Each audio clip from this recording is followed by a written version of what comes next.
সেই ভোরের আলো ফুটতেই যাত্রা শুরু। এক হাতে লাঠি, অন্য হাতে দায়িত্বের অদৃশ্য ভার। সূর্য মধ্য গগনে উঠেছে কখন তার খেয়াল নেই। শুষ্ক মাটির ফাঁক দিয়ে গিজগিজ করে ওঠা দুয়ার পানির স্রোত মিলিয়ে তৈরি হয়েছে এক অদ্ভুত বিপর্যয়।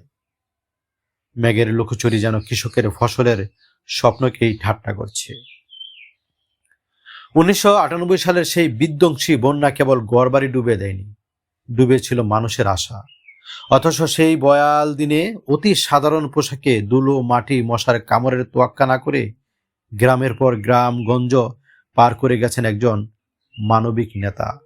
তিনি হলেন জাকের বাটির মহামান্য চেয়ারম্যান মোস্তফা আমির ফয়সাল। রোদে পুড়ে তামাটো হয়ে গেছে তার গৌরবর্ণের শরীর, কিন্তু ক্লান্তি নেই, বিরক্তি নেই, বুরুক্ষেপও নেই। এক হাতে রাজনৈতিক স্লোগান, অন্য হাতে সাহায্যের পুটুলি।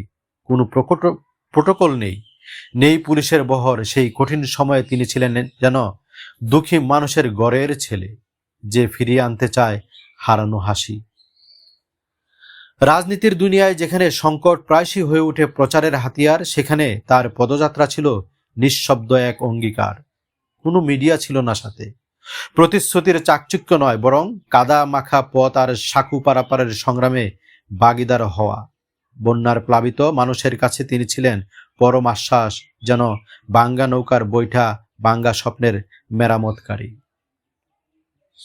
বলা যায় তিনিই ছিলেন সেই রাজনৈতিক দার্শনিক যিনি কাজকে উন্নয়নের বুলি নয়, মাটি মানুষের গ্রাণ নিয়ে গিয়েছিলেন বেদনার প্রান্তে।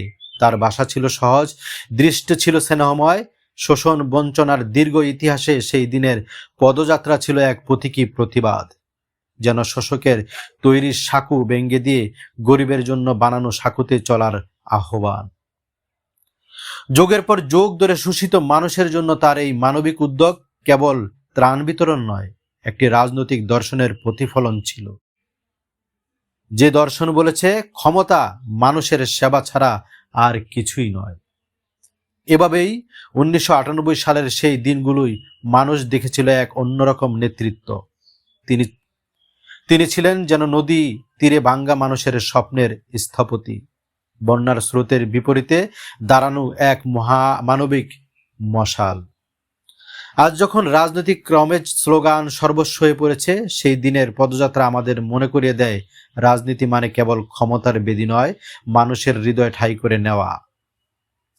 এ কারণেই জাকের পার্টির চেয়ারম্যান সেই দিনগুলোতে হয়ে উঠেছিল গরিব দুঃখী মানুষের বন্ধু, যিনি শাসক নয় সহযাত্রী। তার সাথেই মানুষ স্বপ্ন দেখেছিল দুঃখের নদী পেরিয়ে সুখ সমৃদ্ধের নতুন ঠিকানায় পৌঁছানোর। সালাউদ্দিন সালমান, মুন্সিগঞ্জ।